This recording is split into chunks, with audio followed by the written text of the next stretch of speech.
નમસ્તે મિત્રો, મારું નામ છે ગાવિત માલવી અને આજે હું બીજી વેલ્થના વિશે કંઈ વાત કરવા માગું છું અને ડીએસજી એક્સચેન્જના માટે પણ. શું આ કંપની ફ્રોડ કરીને ચાલી ગયેલી છે કે આ લોકોના પૈસા પાછા આપવાની વિચારધારણા રાખે છે કે શું લાગે છે તમને? એ કોમેન્ટમાં પહેલાં તો જણાવી દેજો. તમારા મનમાં જે વિચાર હોય તે પ્રમાણે તમે કોમેન્ટ કરી શકો છો કે ભાગી ગઈ કે ના ભાગી, કે લોકોને પૈસા આપશે. એનો ખાલી મને જવાબ જોઈએ છે કોમેન્ટમાં. આ ડીએસજી એક્સચેન્જ દ્વારા તમને બધાને લોકોને કહેવામાં આવે છે કે તમારા પૈસા સુરક્ષિત છે અને સિક્યોર છે. પણ શું આ સિક્યોરિટી ખરેખર છે કે નહીં એ ચાલો જાણીએ. તો આમાં જ્યારે મેં પોતાનું એકાઉન્ટ બનાવ્યું હતું ને, મને કીધું હતું, મતલબ લીડર એક જ હતા પણ તેના પણ પોતાના એક લીડર હતા મોટા, એ પણ સાથે જ હતા. તો એ મને કહેતા હતા કે આઈડી પાસવર્ડ મતલબમાં તમારે અપલાઇનવાળાને આપી જ મૂકજો, કેમ કે તમે કોઈ દિવસ ટ્રેડ ના લાગે તે અપલાઇન પણ તમારો ટ્રેડ મારી શકશે.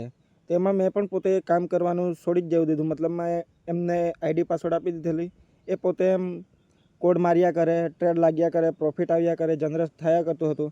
એટલે મને કહેતા હતા કે કંઈ પ્રોબ્લેમ નહીં, અમે સંભાળી લેશું, તમારે કંઈ કરવાની જરૂર નથી એમ. એમાં પછી મેં પણ પહેલાં તો એમ વિચાર્યું કે શું એ ખરેખર ડબલ થશે. પણ સામેવાળાના જ્યારે મારા અપલાઇનના વિડ્રો આવ્યા, મેં જોયા, પ્રૂફ જોયા, ત્યારે મને ખબર પડી કે હા સાચી વાત છે કે પૈસા ડબલ થઈ રહ્યા છે. પણ કઈ રીતે થઈ રહ્યા છે એ લોકો નથી સમજતા મળે. એ મને બી ધીમે પછી ખબર પડી. હું પહેલાં $300 જ નાખવાનો વિચારતો હતો, પણ મારા અપ્લાયને કીધું કે જો તમે $300 નાખશો ને તો તમારા 2 મહિનામાં 300ના ડબલ થશે, મતલબમાં 300ના 600 થઈ જશે. 300 તમે વિડ્રો મારી શકશો, એકાઉન્ટમાં 300 જ બચશે. તો એમને પણ વિડ્રો આવેલો હતો, તો એમણે મને સજેશન આપ્યું કે $200 હું પણ આપું છું, ટોટલ $500ની એકાઉન્ટ મતલબ આઈડી ઓપન કરાવો, પછી તમારે ટ્રેડ લાગવાના ચાલુ થઈ જશે અને રકમ પણ મોટી આવશે, એમ મને એ લોકોએ જણાવેલું હતું. તો મેં $300નું જ અમાઉન્ટ આપેલું હતું ને એ લોકોએ $200 એક્સ્ટ્રા જે મારા આઈડીમાં લાખાડા હતા એમ. હમણાં પાછું એમાં 12%નું ચાર્જ, 12%.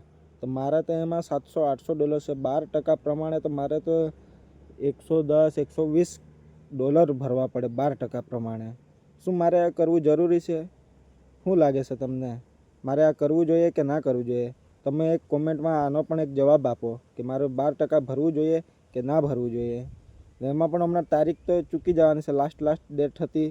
એમાં પણ શું થાય છે, 31 તારીખનું ટાઈમિંગ આપે છે ઝૂમ મિટિંગ પર. ખૂબ એ અપ્રોચમેન્ટ ચાલી રહી છે કે 31 તારીખનો લાસ્ટ ટાઈમ ડેટ આપો એમ. પણ હમણાં શું કરે છે, અમારું તો ફ્રીજ જ જેવું થઈ ગયેલું છે. મારા અપ્લાઇનિંગે $120 12% પ્રમાણેનું હતા, એના ઘણા ડોલર હતા, એટલે એના 12% પ્રમાણે $120 થતા હતા. એને ભર્યું તો એમને રોજ ડેલીના ટ્રેડ એક્સ્ટ્રા નથી, બસ અમાઉન્ટ વધારે મોટું છે.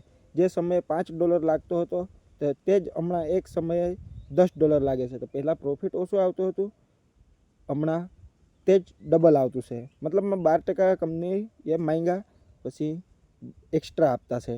ટ્રેડ તો મળતો જ છે, પ્લસ હાથે પ્રોફિટ વધારે આવી જતું છે એમ. પણ શું લાગે છે, આ વિડ્રો આવશે કે નહીં આવશે એ પણ જોવા જેવી વાત છે. ચાલો જોઈએ અગાડીની પ્રોસેસ. શું મિત્રો, જે લોકો 12% ભર્યા પૈસા એ લોકોને વિડ્રો આપશે, અને જે લોકો 12% મારા જેવાએ ના ભર્યા એ લોકોને વિડ્રો ના આપશે. અને એ લોકોના જે એકાઉન્ટમાં મતલબમાં વોલેટમાં જે પૈસા છે એ પૈસા વિડ્રો મારવા આપશે કે ના આપશે, કે એ ફ્રી જ થઈ જશે, એનો પણ જરાક જવાબ આપી દેજો. કોઈને ખબર હોય તો પ્લીઝ કોમેન્ટ કરજો. ચાલો જોઈએ આગળ શું અપડેટ આવે છે એ પછીના વિડીયોમાં, નેક્સ્ટ વિડીયોમાં આપણે કવર અપ કરી લેશું. હમણાં સુધી તો આ જ અપડેટ હતું કે 12% ભરવાના હતા. ઘણા લોકોએ ભરેલા પણ છે.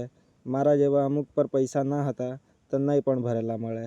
તો જોઈએ વિડ્રો આવશે હમણાં લોકોનું કે ના આવે. અને 31 તારીખ આવી જાય ત્યાર સુધીનો ટાઈમિંગ આપી દઈ અને પૈસા આવે તો હું પણ ભરવાની ટ્રાય કરીશ.